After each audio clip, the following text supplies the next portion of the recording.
장자는 왜 아내의 죽음 앞에서 노래를 불렀을까? 김정숙. 김영민 교수의 아침에는 죽음을 생각하는 것이 좋다를 흥미있게 읽었다. 이 책에서 저자는 죽음을 우울한 금기가 아니라 삶을 뚜렷하게 만드는 거울처럼 이야기한다. 사람들은 흔히 죽음을 먼 미래의 사건처럼 여긴다.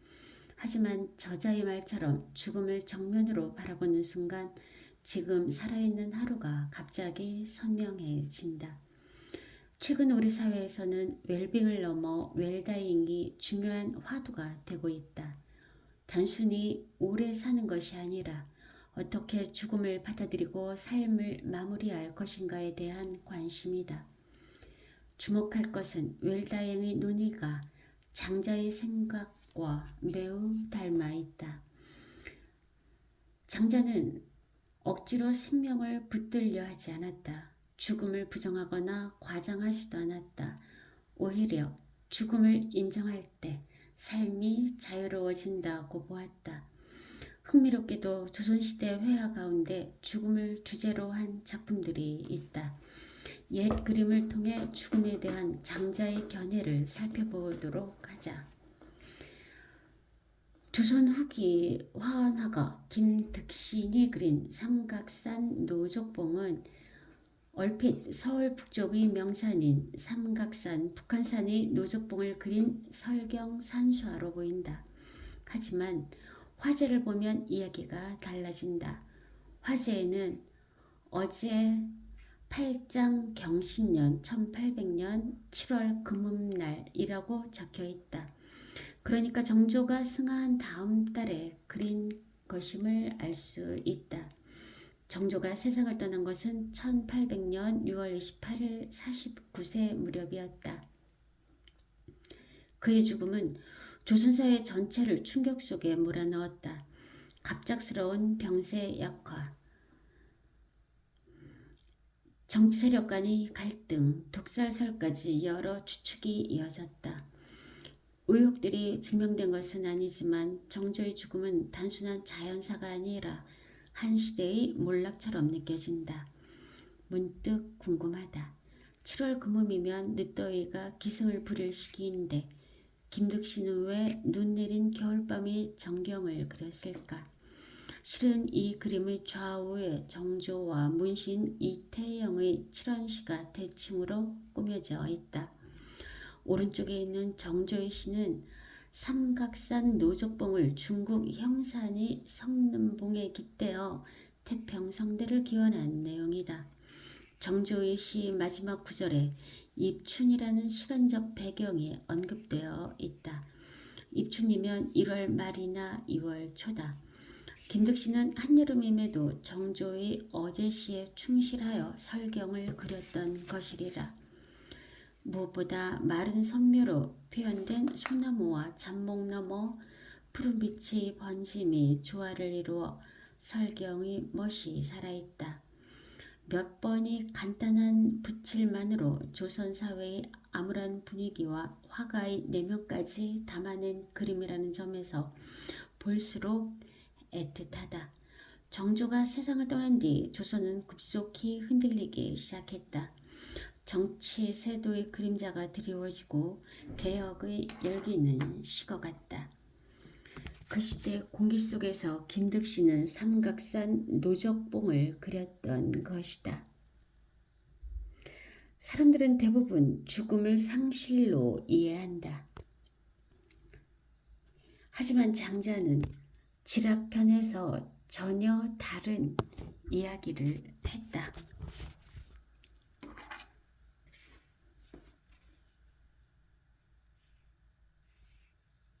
장자의 아내가 죽었을 때 친구 혜자는 장자가 통곡할 것이라 생각했다. 그런데 장자는 항아리를 두드리며 노래하고 있었다. 혜자가 놀라 묻자 장자는 이렇게 답했다. 처음에는 나도 슬펐다네. 그러나 생각해보니 그녀는 본래 형체도 없었고 기도 없었으며 생명도 없었어. 그러다 변화하여 기가 모이자 생명을 얻었고 이제 다시 죽음으로 변화했을 뿐이네. 장자에게 죽음은 끝이 아니라 변화였다. 봄이 여름이 되고 여름이 가을이 되듯 삶과 죽음 또한 거대한 자연의 순환이라는 것이다. 김덕신이 삼각산 노족봉은 그런 장자의 생사관을 떠올리게 한다. 인간 세계의 소란과 권력의 비극은 모두 사라졌지만 산은 묵묵히 존재한다. 인간은 죽지만 자연은 흐른다. 아니, 더 정확히 말하면 인간 역시 그 흐름 속 일부일 뿐이다. 김덕신과 함께 정조시대 화원으로 활약한 대표적 인물은 김홍도이다. 그의 연불세승은 조선회화 가운데 죽음의 순간을 가장 아름답게 표현한 작품으로 꼽힌다. 이 그림은 제목 그대로 연불하며 서쪽으로 향해 가다라는 뜻인데, 서쪽은 불교에서 말하는 서방 극락 정토를 의미한다. 화면 속 노승은 이미 인간 세상의 무게를 벗어버린 듯하다. 구름 위에 떠있는 몸이 깃털처럼 가벼워 보인다. 이 그림에서 인상적인 부분은 죽음에 대한 긴장감이 완전히 사라지고 없다는 점이다. 화면 전체에는 깊은 평안과 해탈의 분위기가 흐른다. 노승의 얼굴은 보이지 않지만 뒷모습만으로도 환한 미소가 느껴진다. 김홍도는 먹을 번지듯 사용하며 장삼의 질감을 거칠고 대담하게 처리했지만 구름과 연꽃 주변의 선은 한없이 부드럽다. 마치 무거운 육신은 사라지고 영혼만 남아 바람처럼 흘러가는 것 같다. 특히 머리 위의 둥근 광배는 보름달과 뒤섞여 묘한 상징을 만든다. 불교에서 다른 깨달음과 완전성을 의미한다. 결국 이 그림은 단순한 승려의 입적 장면이 아니라 죽음조차 두려워하지 않는 자유의 상태를 표현한 것이다. 이 그림을 보고 있으면 몇 년 전 세상을 떠난 무산 조오현 스님의 식구가 생각난다. 삶의 즐거움을 모르는 놈이 죽음의 즐거움을 알겠느냐라는 문장인데 흡사 그림 속 노승의 말씀처럼 들린다. 삶을 억지와 불안 속에서만 산 사람은 죽음 앞에서도 두려움에 사로잡힌다. 하지만 하루하루를 충분히 살아낸 사람이라면 죽음 또한 자연의 흐름처럼 받아들일 수 있을 것이다. 이러한 마음이 바로 웰다잉의 시작이리라. 이는 장자의 생사관과도 깊이 통한다. 장자에게 죽음은 파멸이 아니라 변화였다. 죽음을 억지로 붙잡으려는 태도 자체가 도리어 고통을 만든다. 김홍도의 연불서승 속 노승이 구름을 타고 가볍게 떠오르는 모습은 장자의 화의 철학을 시각적으로 보여주는 장면 같아 더욱 의미심장하다. 조선 후기 거장 정선이 그린 선인도회에는 기이하면서도 고요한 장면이 펼쳐진다. 푸른 밤바다 위로 달빛이 쏟아지고 한 신선이 석장을 손에 든 채 물 위에 서 있다. 화면 왼쪽 위에는 다음과 같은 시가 적혀 있다. 밤은 고요한데 바다 물결은 산만리. 달은 밝은데 석장을 날려 하늘 바람을 타고 내려서네. 여기서 바다는 인간 세상의 번뇌를 상징한다. 하지만 신선은 물결 위를 가볍게 건넌다. 마치 두려움 자체를 벗어난 존재 같다. 죽음조차 하나의 변화일 뿐이라고 받아들일 때 인간은 비로소 물 위를 걷듯 가벼워질 수 있다. 중요한 것은 죽지 않는 몸이 아니라 두려움에 사로잡히지 않는 마음이다. 이 그림의 주인공인 신선은 도가사상과 도교가 만들어낸 가장 아름다운 인간상이다. 고대 중국에서는 인간이 늙고 병들고 죽는 이유를 자연이 도에서 멀어졌기 때문이라고 보았다. 도가에서는 자연이 리듬에 자신을 맡기며 살아가는 삶을 이상으로 삼았다. 특히 노자와 장자는 인간이 세상의 욕망과 분별에서 벗어날 때 비로소 자유에 이를 수 있다고 말했다.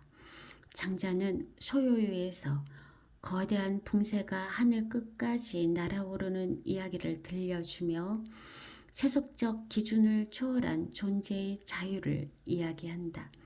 그 자유의 극단적 형상이 바로 신선이다. 오랜 세월 신선은 구름을 타고 날아다니고 늙지 않으며 무리를 걷고 산속에서 천년을 산다고 여겨졌다. 하지만 도가의 본래 정신에서 신선은 단순한 불멸의 육체가 아니라 죽음의 공포에서 벗어난 사람에 가깝다. 그러니 모든 것을 자연의 흐름으로 받아들이는 사람은 파도 위에서도 흔들리지 않는 법이다. 조선 후기의 화가들 또한 죽음을 단순한 끝으로 보지 않았다. 오히려 삶의 무게를 다 비워낸 뒤 도달하는 하나의 경지 혹은 자연으로 되돌아가는 귀향처럼 이해했다. 특히 김홍도의 연불서승과 김득신의 노적봉 그리고 정선의 선인도회는 서로 다른 방식으로 두려움 없는 죽음의 세계를 보여주는 작품이라 할 수 있다. 여기에 장자의 생사관을 연결해보면 조선 회화 속에 흐르는 웰다잉의 정신이 한층 뚜렷해진다. 장자는 인간이 세상의 중심이라는 생각과 자신에 대한 집착을 버릴 때 비로소 자유로워질 수 있다고 보았다. 장자는 말한다. 죽음은 삶의 반대가 아니라 삶의 일부이며 계절이 순환하듯 삶과 죽음도 자연의 과정이라고.